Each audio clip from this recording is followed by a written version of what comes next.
Hello, this is Dr. Nanette Hoxon from the Altar of Mary. Okay, so na-try nyo na yung Art of War number 101 natin, no? Yung Seeing Rainbows, okay?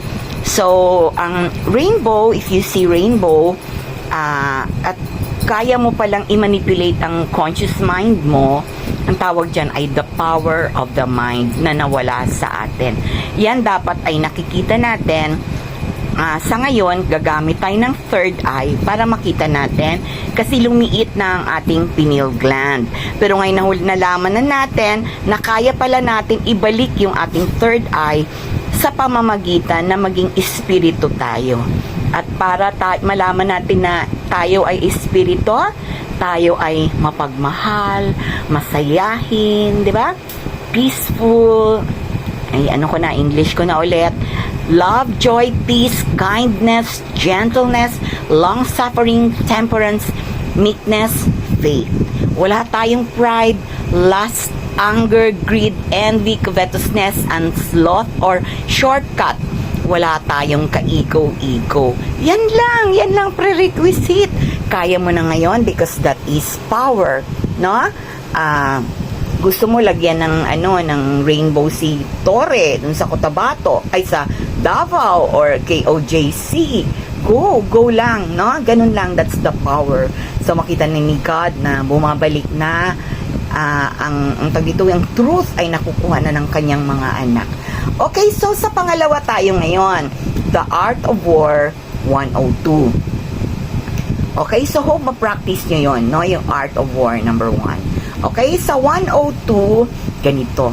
So, na-imagine nyo ba kung ano ang nangyayari sa water ng katawan nyo?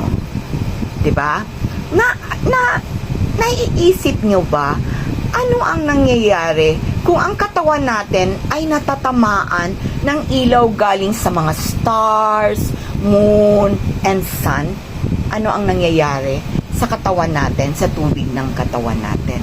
Okay, so i-simplify ko ngayon Nung nag-aaral tayo ng science, 'di ba? Ang sinabi sa atin ng ating teacher, ang solid, pag yan ay ating ilagay sa fire, yan ay nagiging liquid. Ang liquid, lagyan mo ng fire, yan ay nagiging gas. Ngayon, doon na nag-end yon. How about yung gas, ano ang mangyayari? Okay? So, ang mangyayari po ay magiging plasma. So, ilagay natin sa katawan natin, tayo ay may water, natamaan tayo ng rays of the sun, o ng mga ilaw, no? Galing sa kalawakan. Pag yan ay tumama sa ating katawan, tayo ay nagiging gas. Later, nako-convert ang gas into plasma. So, narinig na ngayon, plasma. Diba ang kaguluhan ngayon, plasma na ang tawag, no? Or crystalline. So, nagiging plasma tayo, then nagiging crystalline. Crystal ang katawan natin. So, ngayon, ma-imagine nyo ngayon ang sarili nyo na naging crystal na. Okay? Naging crystal. Ang tawag nga, plasma crystalline no? Yan ang katawan natin. So, imagine niyo ngayon, using again your third eye, na yan ka, ang tunay na ikaw ay, hindi naman ganyan natamaan na ng araw. So, ikaw ngayon ay crystalline. Ikaw ngayon ay ilaw, nagbibigay ng ilaw sa mundo. Okay? So, tingnan natin kung ang iyong third eye ay nandyan na sa kaalaman na ikaw ay isang ilaw, isang crystalline, kristal ang iyong katawan. Mamamasyal tayo ngayon sa kalawakan. Okay? Fly. Lipad tayo. Okay? Fly like an eagle. Okay? In the sky. Okay? Yan, fly, lipad kayo. I-announce nyo sa buong mundo na, yehey, hindi na kami mauuto. Kuha na namin kung ano ang gusto ng Panginoon. Okay, kaya naming lumipad just using the power of our mind. So, nandito na yung power namin. Kami ay mananalo sa mundong to. So, victory is here dahil nalaman na namin ito. Okay, so ngayon, pasok tayo ngayon sa ilalim ng tubig. Okay? Mamasyal tayo dun sa ilalim ng tubig. Alam nyo ba, sa ilalim ng tubig, sari-sari ang nandito, di ba?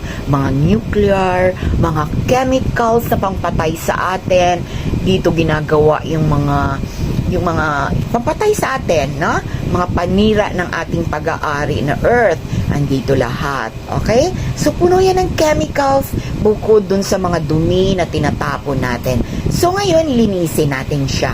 So, float tayo, na kristal tayo, at linisin natin ngayon ang dagat. Diba? Diba ang saya, no? So, before you sleep sa gabi, minsan nakakatulog ka na, okay lang yon. Basta umpisahan mo na naglilinis ka sa dagat. Yung di ako makatulog, doktora, yan lang yung gagawin mo. Isipin mo na ikaw ay natamaan ng araw, ikaw ay naging kristal, at ngayon ang isang kristal, no, malaki. Pwede kasing laki ng ano yan ng isang lugar, isang street, or isang buong Manila, pwedeng ganun kalakihan. Pero mas maganda yung maliit lang para ikaw ay mag-float sa ilalim ng dagat. Pwede mo yan palakihin at linisin mo ang dagat. So, simple lang puhunan. Ano lang puhunan para maging very powerful ka na ikaw ay love, joy, peace, kindness, gentleness, long-suffering, temperance, meekness, faith. At ako ay walang ego. Kahit apak-apakan mo ako ay hindi magagalit, no? Okay. So, okay na. Ganun yung dagat, diba? Wala silang kaalam-alam. Very useful ka. Hindi ka nagagastos ng bilyon sa mga kung ano-anong sinasabi nila na paglinis ng dagat. Kaya mo yan linisin sa pamamagitan ng the power of your mind. Ang araw naman, anong gagawin natin, doktora? So, ang sinasabi ko dito sa inyo, ang sabi nila, tayo, yung sinasabi nilang fire, water, earth, and, ano isa?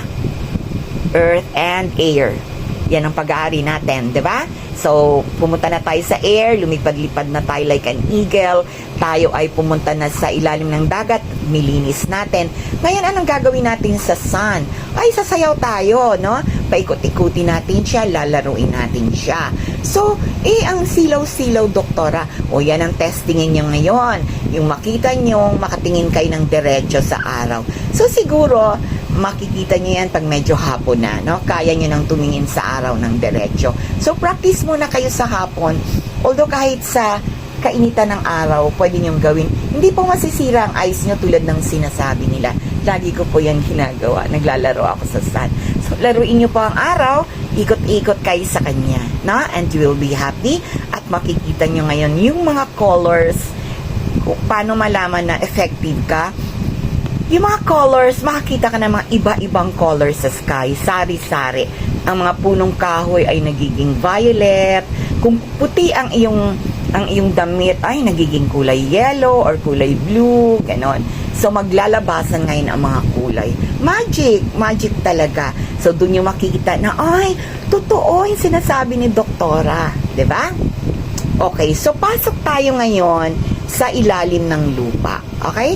So, since tayo ay kristal, kaya natin pumasok sa ilalim ng lupa. Pasok tayo dahil sa ilalim ng lupa ay maraming ginagawa doon. Mga batang ninanakaw, yung mga nakikita, nandun sila, pinapahirapan sa ilalim ng lupa, no?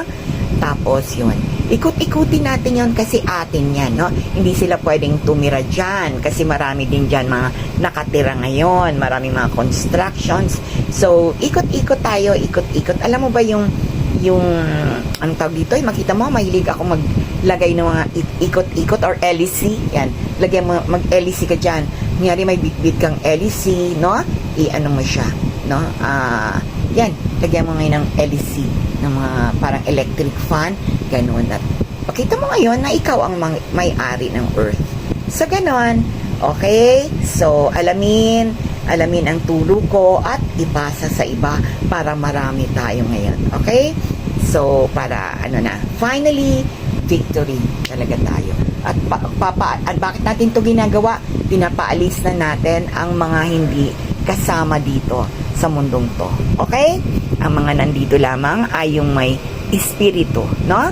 Espiritu lang at yung walang ka-ego-ego. So, kayo, gusto nyo pa rin ba manood sa mga TikTok, Instagram, yung mga pakita ng mga kung ano-anong kayamanan, ganon? pulos mga yaman ang pinapakita, 'di ba? Makita nyo, unti-unti ayaw nyo na 'yan, no? Gusto nyo na yung mga katotohanan talaga, no? Yung mga science, gano'n. So dito nyo na later on magiging ganyan na ang mga palabas, no, sa atin. Okay, bye. Good luck sa inyo sa paggawa nyo ng Art of War 102. Bye.